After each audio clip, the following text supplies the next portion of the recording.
Hello, Vincasters, and welcome back to another episode of the Vincast. My name is James Guestbrook, also known as the Intrepid Wino. So, for today, I've got a little bit of a different guest. Not necessarily a different person, but someone who works with a different kind of beverage. In fact, a non-alcoholic beverage, but has a lot of that's familiar to wine people, which is tea. Her name is Angelina Yannuccelli, and she has a business called Tea and Sympathy, which is something I think everyone needs at one point or other. And she is importing various teas from different parts of the world and wholesaling and also selling them direct. So I thought, what a fantastic opportunity to talk about tea. So thank you for joining me today, Angelina. Hi, James, and thank you. Thanks for inviting me. Very excited. Angelina, how did you come into contact with tea? What was it that set you on the path to discover more and to make it a bit more of a focus of your career? Well, I had always been a committed tea drinker, probably from the age of 4, I would say. But who introduced you to tea? Probably my nana. Yeah. But was she a fairly typical tea drinker? She was English. Okay. Yeah, typical tea drinker. And I would say I was a very committed but one-dimensional tea drinker. So, your black tea with milk. Mm-hmm. But I was always looking for better tea. So,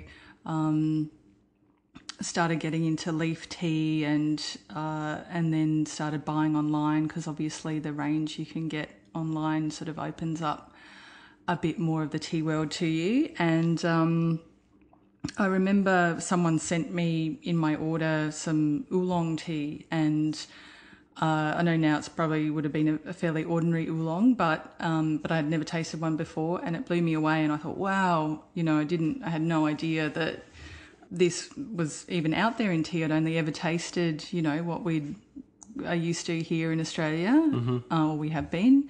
And and then so I just started to get really interested in it and buy more and more and look further afield and start buying from overseas, and really just continued to taste. I probably must have tasted hundreds of different teas, but I can still get more and more teas that I've never tasted before. Like, there's just so much diversity out there in tea that, I think here in Australia we're still waiting to sort of fully appreciate that. Tea is a very, very old product. It's been consumed in different parts of the world for sort of thousands of years. Do you know where tea actually kind of originated from? Yeah, definitely. Actually, a lot of people think that tea comes from England, but in fact it doesn't come from England. The English started to get on the tea bandwagon and fall in love with tea, I think around, would have been maybe the 15th or 16th century. Yeah. And that's when Europe was starting to discover it as well. Okay. Where was it discovered then? But for probably 3,000 years, or, there's records for up to that, almost 3,000 years ago, it was being drunk in China. Mm-hmm. And for a very long time, and it's native to China, although tea does grow natively in some other parts of the world. And the Chinese drank it or consumed it there for medicinal purposes a long time before they considered it a drink that you would sit down and enjoy. And it was really as the history goes, the Buddhist monks who started to drink tea habitually because they found it very, very good for their ability to focus. Clarity. For the clarity, and that's the caffeine that's in tea. Okay. But tea also contains something else called L-theanine, which is calming to the nervous system. So it helped them stay calm and focused, which of course monks doing many hours of meditation, found that very helpful. Is L-theanine found in anything else? I think it's found in a species of mushroom. Okay. But very rarely in nature. So tea is kind of, the most common source for it, and, it's almost unique to tea. So the sort of the spread of tea sort of originated from China, and then would have expanded out through different parts of Asia, because of course you've got teas in Japan, you've got teas in a bit further south. Was tea in India before the British arrived? Yeah, well, that's actually an interesting question because there is a native subvariety. There's two varieties or two main tea drinking varieties of tea. A lot of people don't know that tea comes from the Camellia sinensis plant, and whether it's a black, white, green tea or oolong tea, they all come from that one family of plant, but there are sub-varieties and then many thousands of So I guess in relation varietals. to wine, that's a genus? I think the genus would be the Camellia sinensis. In the same way that all wine is made from the vine Vitis vinifera. Yeah, yes. Okay, and so then there are different types of so there's two tea main in that. sub-varieties. One is called sinensis, which Yeah. is a bit confusing, and the other one is called Assamica. Okay. And Assamica grows natively in a few places. It grows natively, they both grow natively in China, but the Assamica actually grows natively in India, in a place called Assam.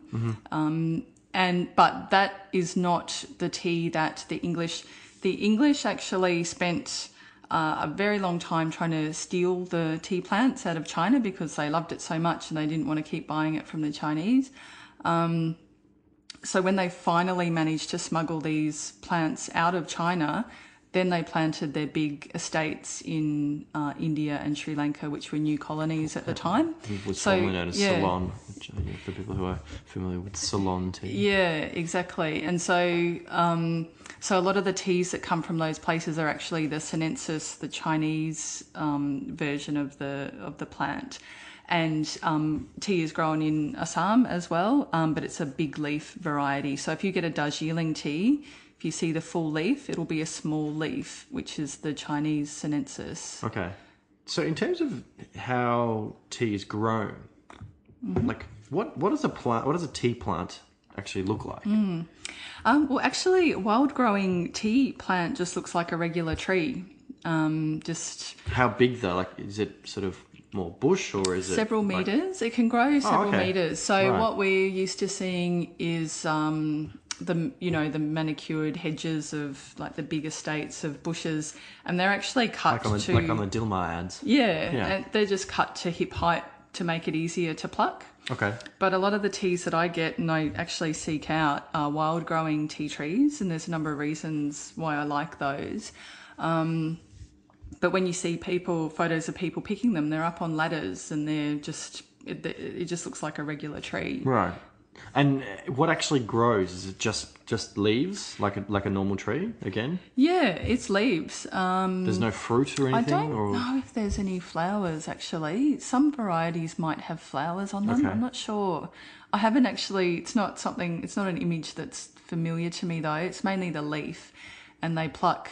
They pluck usually. Well, it depends on the tea. For a very fine quality tea or like a white bud tea, they'll just pick the buds that are in the center of the leaf set. Oh, okay. And other teas, they'll pick, the bud and 2 leaves or the bud and 4 leaves, just depending. Why do they pick the bud?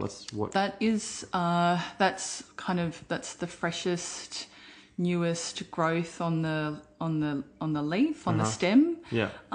It contains, the strongest essence of the tea. Everything's in that bud. Yeah.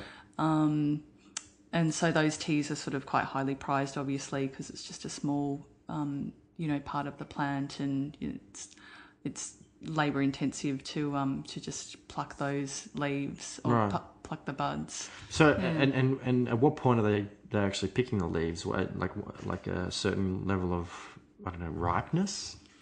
I think it's something that it's I'm by no means have a lot of experience with this, but I've been to a few tea farms. They're waiting. They do monitor it closely, and they're waiting for it to sort of mature to a certain. There's a particular right time, and there'll be a period of several weeks in each harvest where it's the right time. I'm not quite sure what all the characteristics of that time is, but they are looking for something specific. Yeah. How often are they harvesting? It depends. Some regions where, if they're low regions, they've got fast-growing tea plants, they might just harvest all year round. Other places, they might just do a spring harvest. Also depends on the tea that they want to harvest. Like if they're just doing green tea, they might just do a spring harvest or a spring and, or autumn. Oolongs are, they say autumn for oolongs and spring for green. So it just does really depend on, what it is that the tea farmer and the tea maker is going for. Right. And when after they actually harvest the bud and the leaves, what happens to that afterwards? Well, it undergoes a processing depending on the kind of tea that the tea maker is wanting to make. So we know that the white, green, black and oolong, say those teas are all from the same plant, but what makes them different is the way that they're processed. Okay.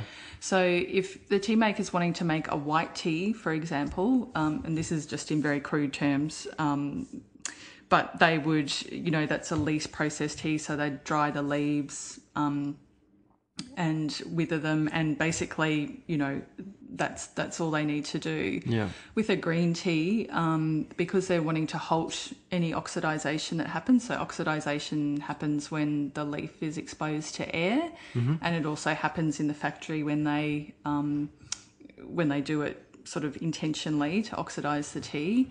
For green tea, they want to stop that process happening, so they'll actually heat it to a very high level of heat straight away to kill off the enzymes that cause the oxidization, and then they go through quite a detailed processing method to do that.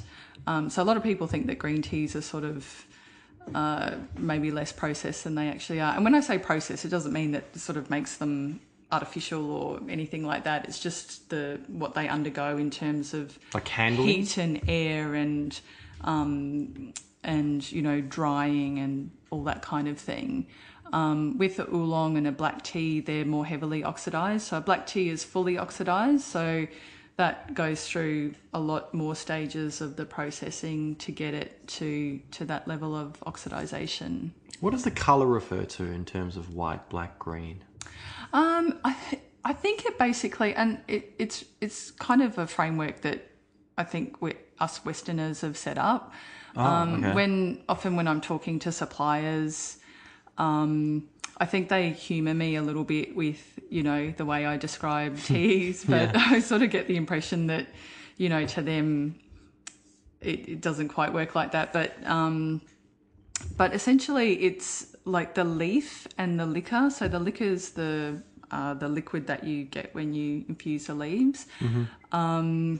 So with, white teas, they're often a silver colour, and they produce quite a pale liquor. With green teas, obviously, they're quite green. The leaf's quite green. The liquor's also usually a light pale green. Black's obviously the darkest, but in Asia, they refer to black tea as red tea, and they call black tea pu'er tea, which is an aged product, so something different again. And oolongs are called all different things. They're also called blue teas because often the leaves are can have quite a blue hue to them. But oolongs are a very broad range of teas, so they can be very pale like a green tea, or they can be very dark, almost like a black tea. So what distinguishes oolong from other types of teas? Well, again, in our funny Western framework, it's a level of oxidization. So oolong teas could be, and these numbers, you hear all different sorts of numbers, but just say an oolong tea could be, 10% to 90% oxidized. So if it's within that spectrum of oxidization, then you can put it in the oolong category. As opposed to black tea, which is 100% oxidized. Yeah. Okay. Yes. But, again, my feeling is that there's no exacts in this, but it's just a way of thinking about it. Mm-hmm. And then it's simply a question of packaging it up. Like, do they store it in a particular way before it gets packaged and then shipped? Not that I know of. I mean, I think they sort of aim to, where possible, vacuum seal it as soon as possible to keep the freshness in. And tea's got quite a long shelf life, so if it's packaged properly and quickly, then it can last quite a long time. So, in terms of the tea culture in Australia, I guess because we are so heavily influenced by the British heritage, tea's long been probably one of the most, if not the most important beverage in Australia. It's sort of only been over the last 30 or 40 years that coffee has become much more important, particularly in sort of the metropolitan areas. But tea has a long history in Australia, sort of going back to like stuff like billy tea. Yeah. People who would wander the countryside, they would always have their billy, which was basically just like a tin that they could fill with water and then drop some tea in and boil the pot over a fire kind of thing. But generally in Australia, we are drinking what's referred to as black tea, which generally people would add milk to then make it white tea. With maybe some sugar or maybe some lemon. But in terms of the tea culture in Asia, in China and Japan, obviously they consume it in a much different way. What apart from the fact that they don't add milk is different about the way people consume tea in Asia? Yeah. The first thing I would say is that we tend to have had our, because we have adopted the British culture of the Indian and Sri Lankan black tea. The English, when they sort of started those plantations, the teas were grown and processed for their taste, which was to have, quite a strong, hearty black tea that would stand up to having milk in it. That's how they like to drink tea. I'd love to know how they kind of came upon the idea of putting milk in their tea. Well, there's all sorts of stories when historical stories that you read. One of them that I read often is that, when they were buying tea from China, it would spend many months on ships and it would be in sort of less than favourable conditions. And so by the time it got to England, it would be like really quite heavily oxidised just from its exposure to the elements. And long before the days of refrigeration and vacuum proper seals and stuff like that. Proper packaging and it was quite strong and unpleasant that people had to bitter. That people actually would add milk to it to calm it down. So that's one explanation for it, but it just sort of evolved to be the way that they drink tea. So the result of that is that many of the teas that you taste, the traditional Indian and Sri Lankan teas, and they are branching out and doing a lot of different things now, but the traditional ones are very one-dimensional. So they're not really complex flavours. They're just a very sort of strong one-dimensional tea. Whereas the teas from Asia, China and Taiwan and other Asian countries tend to just have a lot more subtlety and complexity to their flavours, and there's just a much more diverse sort of range of teas that you can come across. And over here we are, particularly if you're getting into these specialty teas, that you'll enjoy drinking a whole range of them: white teas, green teas, oolongs, whatever. my understanding is in traditional villages in Asia, they grow their specialty tea, they make it a certain way, and that's what they drink. That's tea. So to them, in a lot of rural villages, like there is just one tea, and that's the tea that they make. But we're so lucky that we sort of get to find these teas and source them and get teas from all over Asia. But going back to the culture, I think they probably drink tea in a lot more situations. So with meals is probably the most obvious difference to how we think of tea here. We don't really think of tea as something that you would have with food. It's tended to be a bit of a breakfast or dessert kind of drink. But the Asian teas, they don't have milk. They're a lot lighter. They've got a lot more complexity in their flavour. And so they do lend themselves well to being something that you would have with food. Are they brewing in the same kind of way that we would? Probably not. They're drinking it out of different kinds of cups generally? Yes. Oh, yeah. All that sort of stuff. Yeah, we do something that's one thing that's quite obviously different to what they do in Asia and traditional brewing methods is that we have big cups and we have big pots and we use a small amount of leaf or relatively small amount of leaf and we steep it for a long time. So when I give you teas and recommend, steep for 2 to 3 minutes, that's a Western, 1 teaspoon per cup. That's a Western way of brewing tea.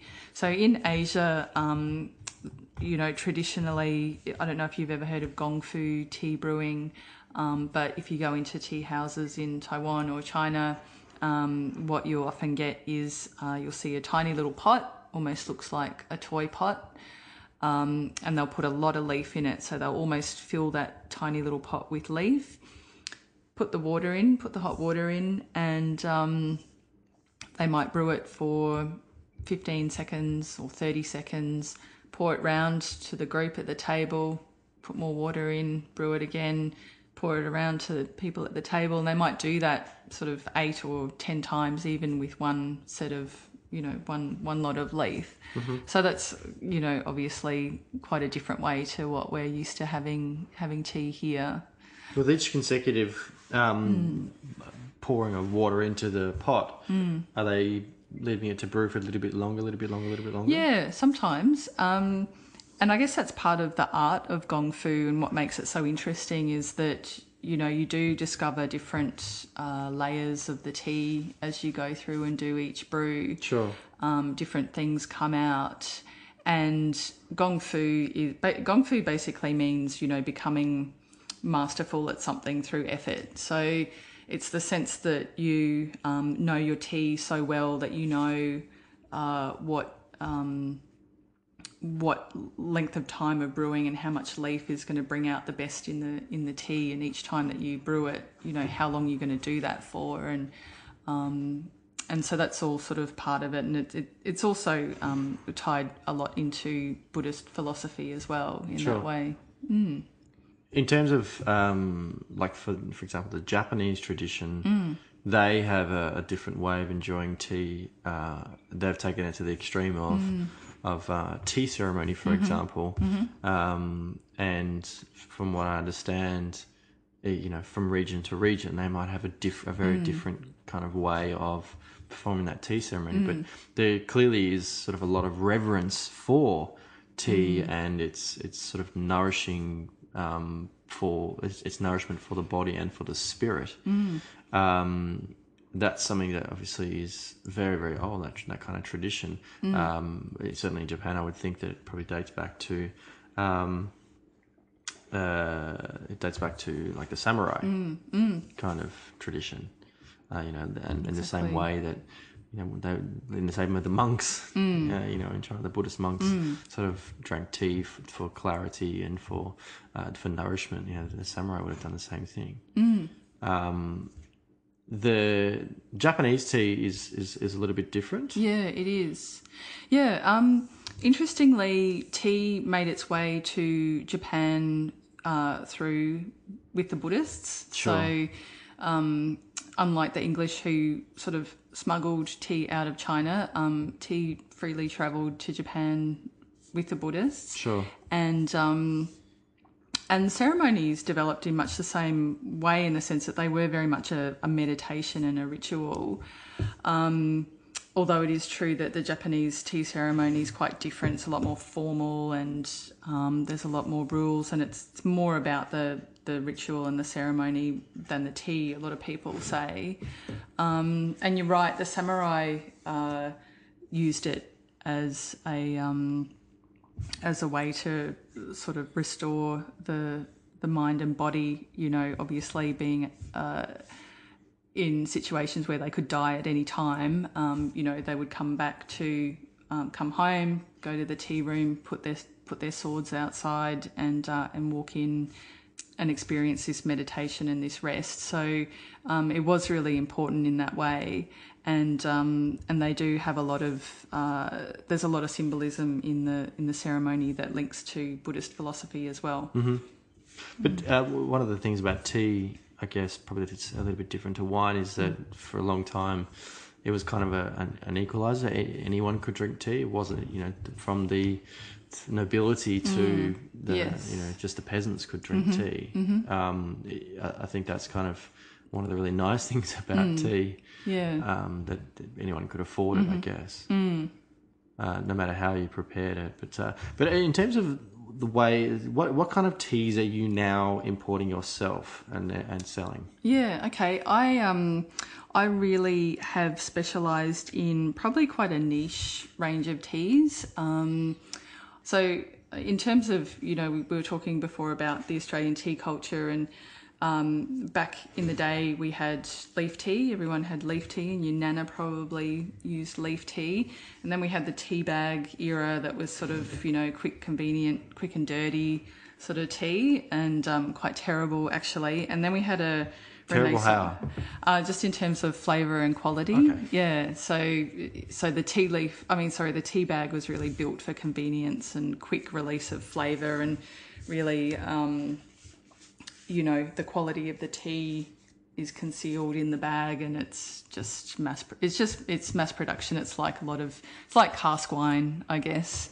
And then sort of in the last couple of decades, with companies like T2, they've brought leaf tea back into the market. But a lot of those teas are sort of flavoured teas. So you might go into T2 and see, you know, toffee apple tea or vanilla or cookies and cream or something like that. They're all basically just ordinary quality tea with flavour essence added to it. I really wanted to step away from those kind of teas, because I think that you know, you can really there's really so much amazing natural flavour that can be brought out by, you know, the tea grower and the tea maker in the way that they grow and prepare the tea leaves. So you know, and I guess it would be like adding cordial to your sparkling wine. Like, why would you do that if it was a good one, you know? So if you've got good quality tea, maybe Bellini is a slightly better example than cordial. I don't think anyone would put cordial in there. Well, it's kind of like that, wine. You know. And so I really wanted to go, and I really wanted to showcase how good leaf tea could be in its natural state. And there really are so many layers of flavour that can occur naturally. And you might have, I mean, some of your notes that you gave me recently on some of the teas showed that, you know, I think some of the flavours that you identified in the tea were pretty amazing. So I really focus on those Chinese teas, Taiwanese teas, and also, interestingly, teas from places where tea has kind of arrived from China in different ways. So, for example, in northern Vietnam, tea, it grows natively. So there's some of those wild growing teas that we talked about right at the beginning. And they grow wildly there, and they're plucked by the hill tribe people there who probably moved down from China several centuries ago. I also get teas from northern Thailand, and there's a Chinese immigrant community that fled during the Cultural Revolution. they used to grow opium in that area. Obviously, the government cracked down on that a few decades ago. Cracked down on that. Yeah, that's a good point. Unintended.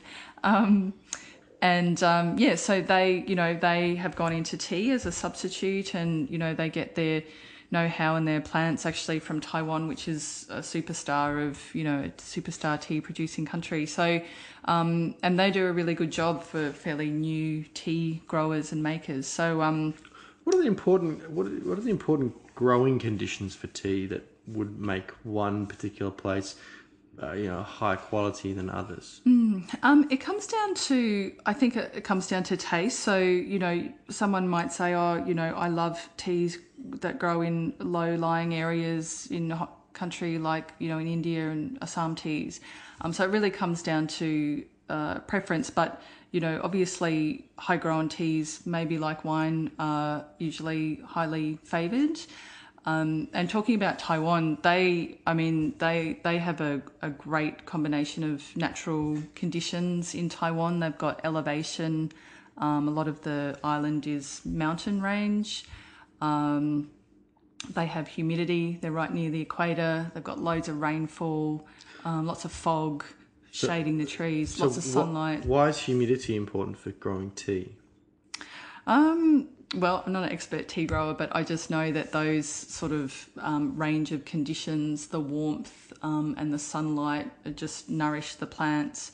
Because I'm not sure where I kind of got this idea, but the impression I had was that tea was a sort of almost like a subtropical kind of plant, and sort of humidity, rainfall, overcast conditions were good for tea, whereas it's not ideal for growing grapes, for example, because you have issues in terms of fungicides and rot of the fruit. I guess leaves are a little bit different, but sort of elevation, cooler conditions are good for the growing of tea. The elevation is good. I'm not so much sure about the colder conditions, although I think they do grow teas in some cooler or that have varying temperatures. They don't. I think consistency of temperature is probably more important rather than having extremes. But the elevation is great, and my impression is that the elevation with the warmer conditions is the best, because the elevation, it cools the temperature a bit and it makes the plant grow slower, so that it develops over a longer period of time and just has a greater level of complexity that develops. Would you choose particular types of tea to be grown in certain conditions? Oh, you're testing my my horticultural knowledge. Or is it just sort of incidental in terms of like what types of teas are grown in Taiwan, what types of teas are grown in northern Thailand or different parts of China? I'm pretty certain that certain varietals and varieties would be more suited to certain conditions. Sure. So I do know that the plants that the tea comes from in northern Thailand, in Doi Mae Salong, where they grow the tea, come from Alishan, and that the conditions are very similar. So I guess they're going for something there. Obviously, if it grows really well in this part of the world and if they match the conditions, they're going to get similar results. Yeah. So I guess it's that whole combination of factors that go into, making a tea what it is. And once a tea arrives with you, and then it's available for sale, people are buying it from you, what are people needing to do? What kind of equipment do they need, and what's the best way for them to actually prepare their teas? Yeah. Again, obviously it depends slightly on the kind of tea. Yeah. There is a little bit more preparation involved than just what you might need for a tea bag, obviously. But you can do it quite simply. You don't really need to go overboard. There's all sorts of new fancy tea contraptions on the market, and that's great if you like contraptions, and they certainly work well. But you can do it very simply as well. Really, what you need is just a vessel, like a pot, And the reason why the pot is important is that most of the teas that I sell are large leaf, full leaf teas. So unlike what a lot of people might be used to, leaf tea being quite chopped up, finely chopped up, these teas are often full leaf teas. So they need room in the steeping vessel to be able to expand in the water. Yeah. And then, if you've got a little strainer that you can strain the leaves off. I think the most important thing and the most important bit of equipment I would recommend if people were wanting to really get the best out of these teas is the temperature control kettle, because with the different white, green and oolong teas in particular, lower temperatures than boiling can be quite important. So in what way? Well, green teas and white teas and oolong teas are best steeped at temperatures lower than 100 degrees. So, for example, with your black tea, probably the characteristic that you're going to enjoy, the flavour characteristics are going to be in the tannins, and they come out best at the hotter temperatures. Whereas with your lighter teas like green teas and white teas, you're going to get the flavour from the sugars, and that's going to come out better at lower temperatures. And you don't want the tannins to come out of either make the tea bitter or bland. So well, in that way, it's very similar to when you're fermenting red wine or even some white grape varieties on the skins. The higher the temperature of the fermentation, the more extraction you're actually getting out of those skins and more tannin you're deriving from that. Which is one of the reasons that most people want to avoid a very hot fermentation, because it will extract too much tannin. You want it to be a little bit more gentle. So particularly with the more subtle teas, I guess you don't want it to be as hot to avoid too much extraction, because then the tea will become bitter. Yeah, it can become bitter, or as I said, it can sort of just be bland. So you could have a really nice green tea and you steep it at the wrong temperature and it might just taste like a cup of hot water, and you'll go, well, what's the big deal about that tea? So it really comes down to water temperature can play a big role. Yeah. Yeah. And then in terms of time of day to enjoy it, or what to enjoy it with, like if people were to think about maybe matching tea as a beverage with a meal, for example, what sort of thing would you recommend that they think about? It's actually really similar to the wine spectrum. A while ago, I did some tea and cheese pairing sessions with a cheesemaker, and when we sat down to try to figure out where we were going to start, we went to the wine and cheese tasting principles and looked at the spectrum and what sorts of wines you would pair with what sorts of cheeses, and the most obvious thing is the color. You've got your lighter white teas and green teas. You work through oolong and black, and so you might choose for. There's a lot of Chinese black teas that taste really fruity and very, almost taste like a glass of red wine. Yeah. And so, that's quite obvious, red wine kind of things that you would pair it with. I find that light foods, vegetables and salads and what have you, have a really good synergy with the teas naturally.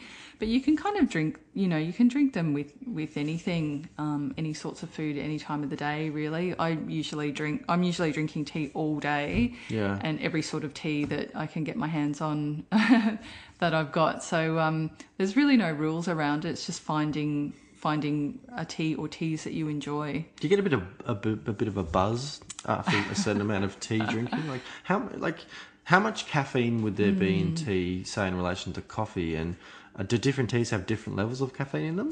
Yes, they do. There is generally, as a rule, there is less caffeine in a cup of tea than there is in a cup of coffee, and that's because you use less leaf as compared to the amount of coffee that you use to make a cup of each.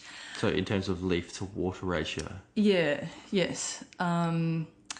But it's really difficult. A lot of people, and this is just a big area for all sorts of crazy myths and what have you, and different companies saying, oh, green tea has the least caffeine or whatever. It doesn't really work like that. I've read a number of studies that sort of say, really, it just depends on the plant, whether it's an old growth plant, new growth, fast growing, slow growing, the variety that it is. So many different factors can. Does oxidation play into it at all?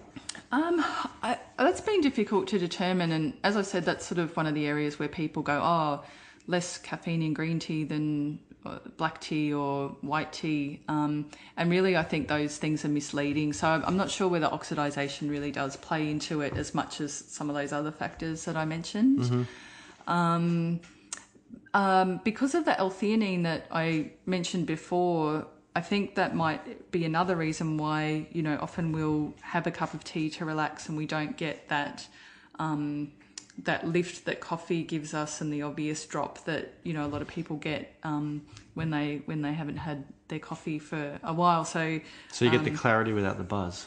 Yeah, and it's again, I've read different studies, and it's difficult to determine fact from fiction, but I have read that the L-theanine helps to moderate the release of caffeine into the bloodstream, so that may have something to do with it. Yeah. But the L-theanine certainly does counteract the effect of the coffee and the effect of the caffeine in some way.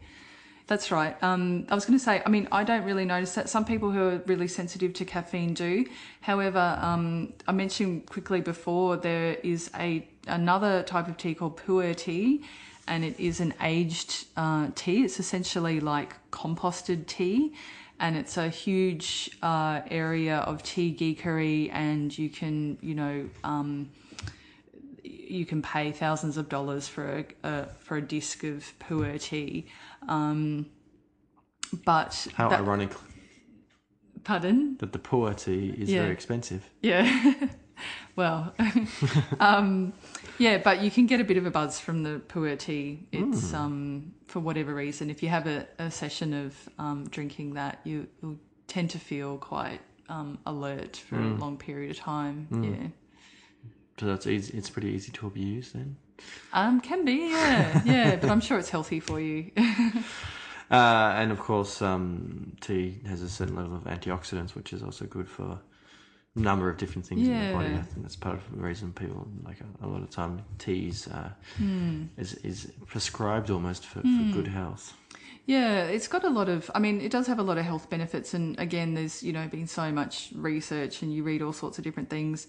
It's difficult to determine what's right and what's wrong, but I do believe that it does have a lot of health benefits. And as I said, it was used by the Chinese for medicinal purposes thousands of years ago, and I reckon they're pretty on the money with a lot of health stuff. So, yeah. Cool. Well, they've given us lots and lots of information, and hopefully I would ask the listeners to, again, as I would ask them to with wine, to open their minds a little bit, experiment, try and find stuff that you like, try it, in different contexts, and, obviously the best thing to do is to get in contact with Angelina, and to find out, what kind of product you might like and the best ways to enjoy them. So, in what ways can people get in contact with you, Angelina? You can go to my website. That's probably the easiest. It's www.teaandsympathy.com.au. And is that A-N-D? A-N-D in the middle. Okay. And that's got all my contact details on there. And, people can call or email if they have any queries about anything at all. And can they follow you on any of the social medias? Yes, there's a Tea and Sympathy Facebook page, and I do have a Twitter account. I'm not a super active Twitterer, but... it's all right, you can get feedback from customers. Yeah, please tweet me. Great. Well, thank you for joining me today. Thank you.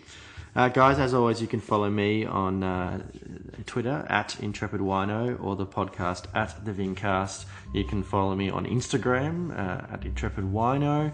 I also have a Facebook page. Please do visit my website, intrepidwino.com.